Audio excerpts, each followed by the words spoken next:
All right. So let's start with this.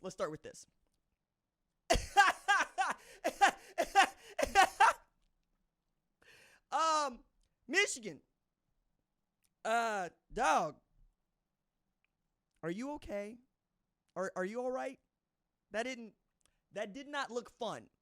That did not look like it went your way. That looked unfun. That whatever the opposite of fun is what that looked like if you are a Michigan Wolverine. You know, it's almost like it's hard for Michigan if you don't know the plays.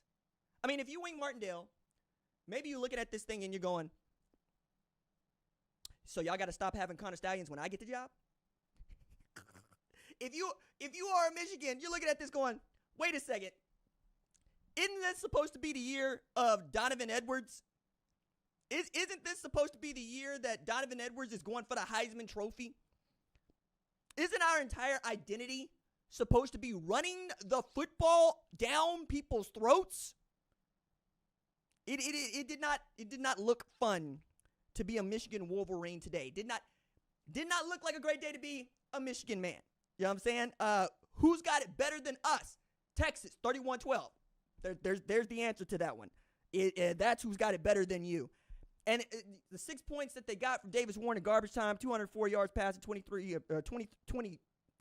of 33 with 2 picks and a TD. I'm over here going, so you missed on quarterback because really, if we're talking about the Michigan offense, what made it go last year is the threat of J.J. McCarthy alongside the threat of Blake Corum. You could run play action pass because you had a credible run game. You had an outstanding run game with Blake Corum the last 2 years. And I've been saying for the better part of a year, where the hell is Donovan Edwards when they not playing Ohio State and they not playing in the postseason? It doesn't seem like that dude knows that in the regular season, he needs to show out. And this was the year for which he was simply going to have to do that. He was going to have to show out. And he was going to have to show out in this game. Like, this is the one. I said as soon as the season ended, the days of Michigan's cupcake schedule is over. Done. Finito. Bye. They're not there anymore. Michigan fans, off in the comments over here telling me, RJ, I didn't know that beating Fresno State by 20 was a close game. You know damn well it was 16-10 for far too long. And it's like Fresno State was a good football team. When Jeff Tedford was the head coach, when Kalen DeBoer was the head coach, they ain't the head coach at Fresno State no more, and they were at the Big House. You're not supposed to be in no dogfight with the Bulldogs at the Big House unless their names are Georgia. Meanwhile, I'm looking at this, and Texas is not having any problems running its base defense against Michigan's offense. They didn't disguise a damn thing. They just said, hey, you think you can beat us in man-to-man? Go right ahead. Andrew Makuba Sr. hitting hard. You know, here's the thing. If you a daddy, you just hit harder. Players with mouths to feed just hit harder. And Andrew Makuba was everywhere against Michigan. Everywhere, I tell you, everywhere. This Texas defensive line that was supposed to be the weak link to Michigan's defensive line. Nope, them boys showed up. Them boys said, nah, we will rotate in, and we will stop you doing anything you want to do. They held Michigan to 80 rush yards. 80. And you know who most of those came from? The dude I'm asking to have a big game. And you know what the most of those were? 41 yards. Donovan Edwards had 41 rush yards against Texas and just 8 carries. Best player on Michigan's team offensively, Colston Loveland, who fumbled the ball after he dropped the ball. Look, I play a lot of NCAA, EA Sports College Football 25, Ultimate Team, and Colston Loveland be cooking me because he don't ever drop no balls. Why you got to drop balls in the real game? Telling you, man, EA Sports out here cheating.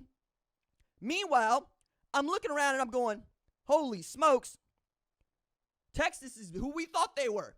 Holy smokes, Michigan is who we thought they were.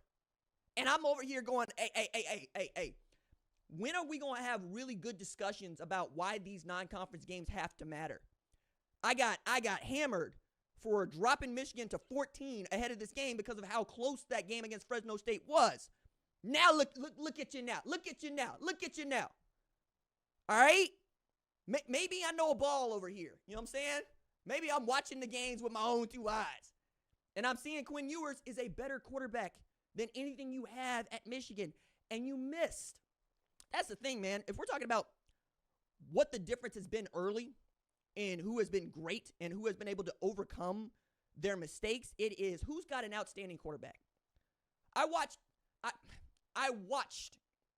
as Quinn Ewers was unflappable in this game. Matter of fact, the one that they're up, you know what I'm saying? The game is basically within hand, but the play call was either misread by the Texas running back or Quinn just missed it. Either way, he went to go hand the ball off, and the running back was on the wrong side of him, and he tried to take a knee. Now, what is football about that is he knew he should take a knee. He didn't try to run around and make something happen. He didn't try to find somebody who might have been open on a run play, and he knew where he was on the football field, so he took a knee. Now, was it a late hit? Absolutely. That should have been called. But his presence of mind is what separated him. Meanwhile, Alex Orji got a hard time reading the end coming down. I'm watching the end come down on Alex Orji going, you need to hand the ball off. You know what I'm saying? Like, you're about to get annihilated here. Give the ball to the running back and let him go to work. So you're doing this 2-quarterback system thing that I hate. Pick a guy. Build the offense around that guy and what he does well. It seems like that guy is a former walk-on at Davis Warren. If that's what you got, then make it happen. You need to get this ball out to Samaj Morgan. You need to get this ball out to Colston Loveland. You need to get this ball out to Tyler Morris. I wanted to see more. I wanted to see this be a fist fight. I wanted to see this be the kind of football game that Michigan fans tell me that they love to play, which is smashing people. Run the football, sit on their chest. But it was Texas who was doing that. It's Texas who was imposing its will on the University of Michigan.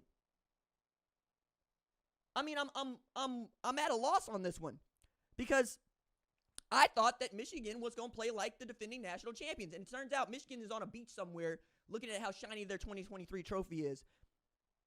Fine, sure, whatever ails you on that one, man. Like if that's your energy in 2024, I wouldn't hold a grudge. You know what I'm saying? Just tell me that. Don't have me out here acting like you're going to run it back. And yes, there are a number of Michigan fans who are out here in these comments on this show telling me they're going to run it back. There's some of y'all that ain't so asinine. You know what I'm saying? Y'all tend to think that, oh, we're not the team that we were in 2023 start. It is a 12-team playoff this year. And the Big Ten is as deep as it's ever been forever. And you got a SC coming up here in 2 weeks that you got to get ready for, quick, fast, and in a hurry. Because what I saw from SC against LSU, you might not win that one neither. I mean, I'm over here and trying to tell you, I'm having moments here going, okay, are we going to see a new Big Ten champion? Probably. Is it going to be Ohio State? Probably. I mean, if Oregon continues to be the Oregon that I saw against Idaho, we'll find out more about them against Boise State later tonight. But as I'm looking at this and I'm watching that Texas put up 52 in a win against a non-conference opponent from the Mountain West in Colorado State. And all I'm getting back is, yo, dog, didn't you know that Colorado State wasn't any good the last few years? Yeah, sort of, kind of, maybe. Didn't you know that Fresno State was? Yeah, sort of, kind of, maybe. But I do know that Texas did what I asked you to do against Fresno State, which is hold them to 0. You don't let the Rams score on you at home if you plan to play for a national championship. You aren't in a dogfight with Fresno State. And in this game, it ended up going exactly the way that I thought it was going to go. Okay? I'm watching Texas go into this game without its without two scholarship running backs. And I watched Jaden Blue lead this game for an extended amount of time. Y'all couldn't do nothing with that. It didn't seem to matter who was going to be at tailback for Texas in this game, and it should, given what Kenneth Grant and Mason Graham mean to your defense. It shouldn't have been as easy as it seemed to be for Texas to move the football. 143 yards on the ground. No one rushed for more than 55 yards, and that came from a true freshman wide receiver in Ryan Wingo, who took an end around damn near to the house. Like I heard Joel say that he's fast. I'm like, if he's fast, he would have made it to the end zone. He wouldn't have been caught. Will Johnson wouldn't have ran him down. There's still room for Ryan Wingo to get faster is what I'm saying here. But that was the point. The point was they didn't need a bell cow back because they had enough at every position where they wanted to run the football to do what they wanted to do because the offensive line was just that good. Kelvin Banks absolutely showing us he's got it like that on that left tackle spot. Nobody was getting home to his quarterback. 0 sacks. 0 sacks for Michigan. 0 sacks allowed for Texas. And for a quarterback that has not played an entire season without going down to injury, missing games, and Quinn Ewers, that's everything. Because it's not just that Quinn Ewers is, a cut above Davis Warren. And everybody that he's seen up until Washington, frankly. Even Dylan Gabriel, I would say. Dylan Gabriel doesn't run for 100 yards in that Texas win. We don't win that game. But as far as operating the offense and the way that you wanted to go, with the motions and the shifts and understanding where your leverages are and understanding where your outs are and getting rid of the football during that zero blitz coming from Wink Martindale, I don't know that you're going to see a better quarterback than Quinn Ewers. He has been fantastic. Fantastic for them. I'm also looking at a guy that I did not expect to show up and show out in tight end Gunnar Helm. Like, I really expected Silas Bolden, Isaiah Bond, Matthew Golden to have days. And they had a couple catches. Isaiah had 3 for 51. Matthew had 6 for 41. But it was Gunnar Helm who was running through the middle of the defense, butt naked, wide open over there. Just naked in the middle of your defense, catching passes, 7 for 98 with a TD. Gunnar Helm.